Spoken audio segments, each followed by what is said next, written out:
आया देखो जी कितना खूबसूरत नज़ारा वा। शाम दा टाइम आ, बड़ा ही खूबसूरत नज़ारा वा आ पार्क दा। ते आ बाबा जी दे देखो माशाल्लाह झूटे लै रहे हैं। बड़ा बाबा जी मज़ा आ रहा है?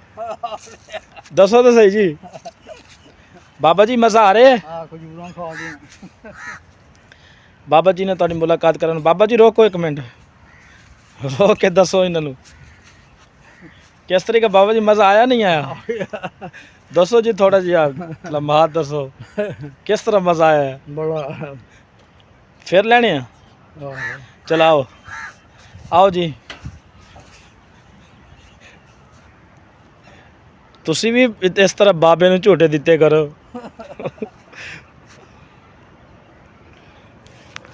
अब बाबा मेरा दोस्त आ, असी कट्ठे असर दी नमाज़ पढ़ी है। असर दी नमाज़ पढ़ के असी पार्क च आए हैं।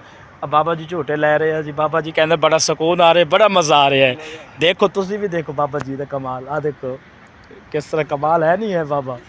अब पार्क च आए हैं, बड़ा नज़ारा वा जी खूबसूरत पार्क। शाम का टाइम है, देखो सूरज गरूब हो रहा है जी, तो बड़ा प्यारा नज़र सूरज बिल्कुल गरूब हो रहा है, बड़ा प्यारा नज़ारा वा। देखो जी वीडियो नू लाइक फॉलो कमेंट अच्छे अच्छे करियो।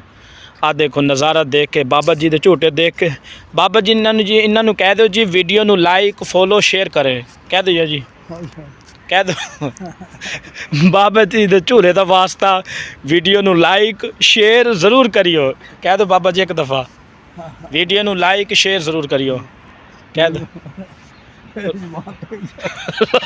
रोक के कह दो जी, रोक के कह दो वीडियो नू लाइक शेयर कर दियो। बाबा जी ने कह दिता जी लाइक शेयर करना वा, तो बाबे ने तुहानू लंबी बद दुआ देनी है। अगर तुसी वीडियो नू लाइक शेयर ना किया बाबे ने लंबी तुहानू बद दुआ देनी है। ये वीडियो नू लाइक शेयर करना वा, दूसरे बाबे देख के खुश होन बाबे दा झूला। चलो अल्लाह हाफिज़, ओके।